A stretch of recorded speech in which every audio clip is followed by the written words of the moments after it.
Crow Boy. On the first day of our village school in Japan, there was a boy missing. He was found hidden away in the dark space underneath the schoolhouse floor. None of us knew him. He was nicknamed Chibi because he was very small. Chibi means tiny boy. The strange boy was afraid of our teacher and could not learn a thing. He was afraid of the children and could not make friends with them at all. He was left alone in the study time. He was left alone in the playtime. He was always at the end of the line, always at the foot of the class, a forlorn little tag-along. Soon, Chibi began to make his eyes cross-eyed, so that he was able not to see whatever he did not want to see. And Chibi found many ways, one after another, to kill time and amuse himself.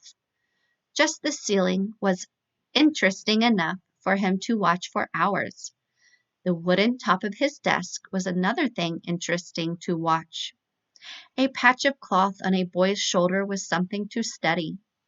Of course, the window showed him many things all year round. Even when it was raining, the window had surprising things to show him. On the playground, if he closed his eyes and listened, Chibi could hear many different sounds near and far. And Chibi could hold and watch insects and grubs that most of us wouldn't touch or even look at. So that not only the children in our class, but the older ones and even the younger ones called him stupid and slowpoke. But slowpoke or not, day after day, Chibi came trudging to school. He always carried the same lunch, a rice ball wrapped in a radish leaf. Even when it rained or stormed, he still came trudging along, wrapped in a raincoat made from dried zebra grass. And so day by day, 5 years went by, and we were in the 6th grade, the last class in school. Our new teacher was Mr. Isabi. He was a friendly man with a kind smile. Mr. Isab often took his class to the hilltop behind the school. He was pleased to learn that Chibi knew all the places where the wild grapes and wild potatoes grew. He was amazed to find how much Chibi knew about all the flowers in our class garden. He liked Chibi's black and white drawings and tacked them up on the wall to be admired. He liked Chibi's own handwriting, which no one but Chibi could read, and he tacked that up on the wall. And he often spent time talking with Chibi when no one was around.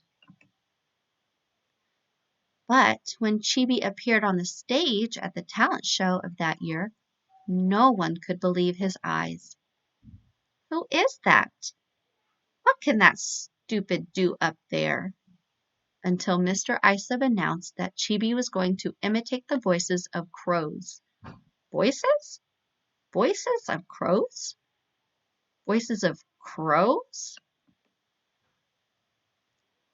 Voices of crows. First, he imitated the voices of newly hatched crows, and he made the mother crow's voice. Then he imitated the father crow's voice.